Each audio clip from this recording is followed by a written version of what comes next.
I'm Trae Tomlinson. I'm a grade 12 student at St. Paul's High School. I'm a senior, and I play for the Crusader football team. Today I'm interviewing Donovan Alexander in the class of 2003. So Donovan, can you tell us about your connection with the St. Paul's High School?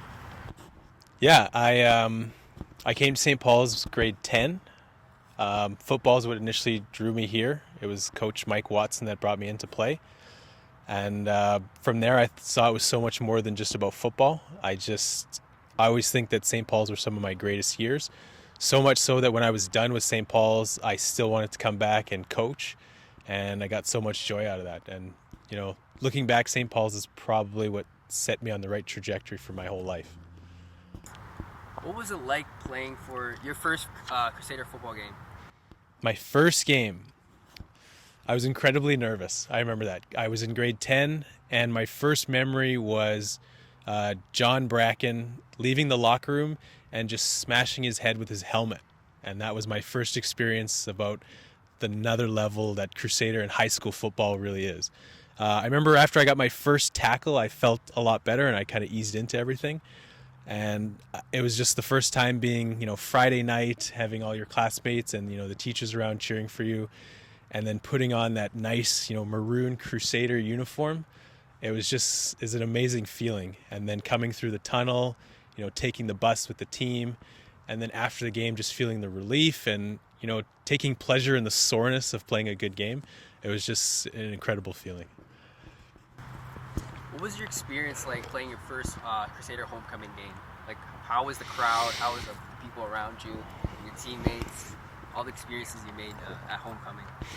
It's funny. The first homecoming game, I can't even tell you who we played. All that I remember is the environment, the atmosphere. I remember, everything is roped off and there's people all along in the end zones and overflowing in the crowd. You see all these people that are always coming back, and you see the Letterman jackets from all these different years. I know that we never lost a homecoming game when I was here. Can't remember who we played, but I just remember at the end being able to go out and mingle with the other with the other alums. And I remember coming back to watch a game and then just wishing that I could have played there. So it's something that, you only get a few or maybe even one homecoming game, and you don't realize in the moment how special it is. And when you come back, you just kind of get to take in, see everything, and how amazing the experience really is. That's a great experience. Yeah. Like, for me, like, my first homecoming game, when I, saw the crowd, saw the atmosphere, saw all the people, especially, you're playing with your brothers, too. Like, you're going to war, and it's great. It's a great experience. What was one of your greatest moments as a Crusader football player? Greatest moments. You and I were talking earlier that I never got to win a championship. So it's funny when somebody asks me my greatest moment, I always lament the fact that I couldn't win a championship and I couldn't have my picture up in color in the hallway. But if I'm thinking greatest moments, it would probably be at practice. I remember myself and another couple of receivers, we were just kind of fooling around and we were pretending to do these NFL-style introductions. And then Mr. Daynard came out and just started yelling at us and telling us to smarten up because we were getting ready to play Oak Park the next week. So I just remember things like that, like you said, playing with your brothers and fooling around, having good times. You spend so much time with them and, you can be silly with them in ways that you can't be with other people. So I think those are some of my greatest moments. Yeah, for sure. Who was the most influential coach or even teammate in Crusader football? Oh, that's a good question.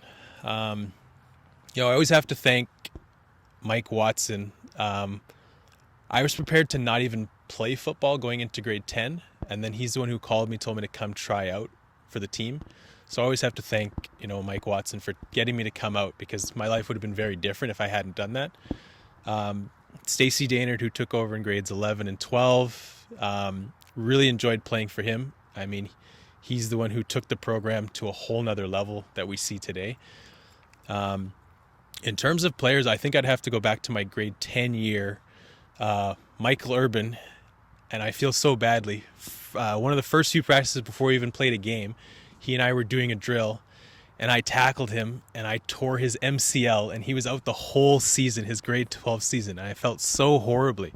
but he just had such the best attitude. He was always at practice, always cheering me on, always helping me out. So I'd have to say that was probably one of the most inspirational people for me.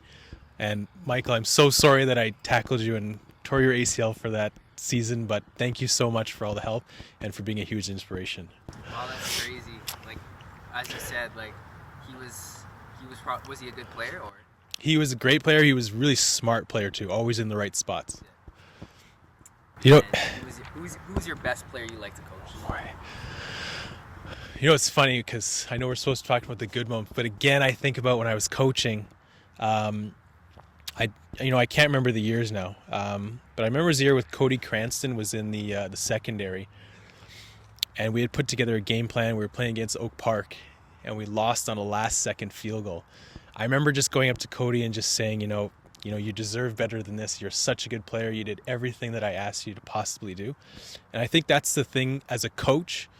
It's one thing as a player to, make a good play. But as a coach, when you impart some wisdom or you give a certain technique to a player and then seeing them execute that on the field, it just gives you this sense of pride that you don't really get as a player. So I think, Cody Cranston's someone that stands out for me. Someone who's already tremendously talented.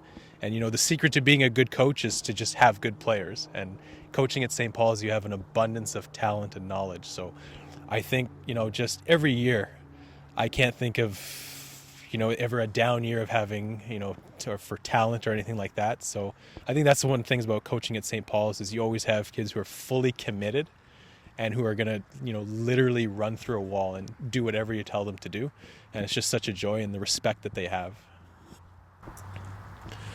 Do you have any words of wisdom to people like me, like players and seniors like me and juniors and just the whole Crusader football team? I do, but I hate to say them because I sound like every other alum who's come through, right? I'm going to say the same cliche thing, right? It's, enjoy the moment, right? And you hear that every single time, when the alums come through, they tell you, oh, take time, enjoy the moment. You think, yeah, okay, great. I got a football game to play. But it's so true. Like, I was lucky enough to play 3 years of Crusader football.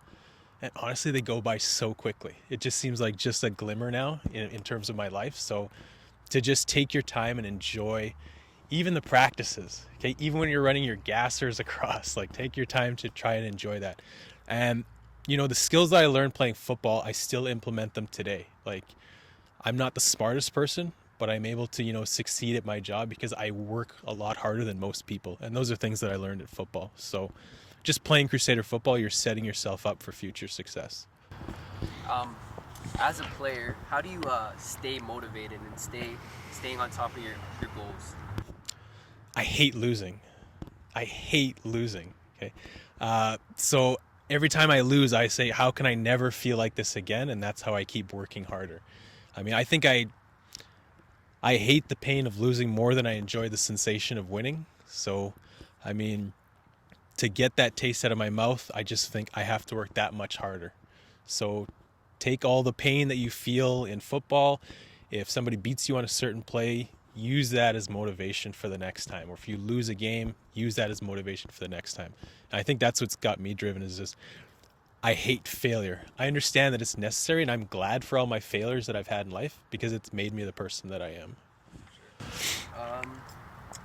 Any last-minute thoughts you'd like to share about any other experiences that were interesting or any games?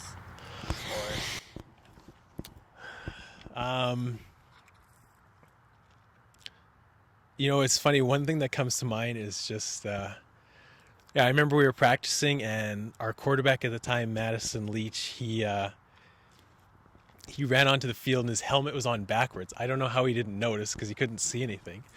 And then it's funny, I just remember Stacy, Mr. Daynard, Coach Daynard, just running onto the field after him and wanted to just rip his helmet off and throw it off. And then I remember with Mike Watson, there were some times where he got a little mad at us and threw the water bottles against the school. But, it's just, looking back now, you can just see their passion, and that's what was coming through. But, yeah, I mean, just in terms of the people and the teammates and just coming together to pray, before and after games, I think those are some of the moments I always remember. For sure. Yeah. As a Division I football player, how was it like going to school? Was there any like pressure in practice or pressure after going like leaving St. Paul's, or did you feel like any type of pressure? You know what? I think I was fortunate to go to St. Paul's because honestly, when I went down to North Dakota, the programs, I found it a little bit easier, academically. The one thing that was a little difficult for me was getting into the weight room. I was maybe about 150 pounds going to North Dakota. So trying to put on weight, get into the weight room, those are the toughest things for me. But I think the work ethic and just the mental stamina, I think I was well prepared after going through St. Paul's. All right. Thank you, Donovan. And I want to thank Donovan Alexander here for motivating the class of 2021 and myself as a football player, following his path, listening to someone that's educated in school, in sports. And I just want to thank Donovan Alexander here. Go Crusaders. Thanks a lot, Trae. Go Crew!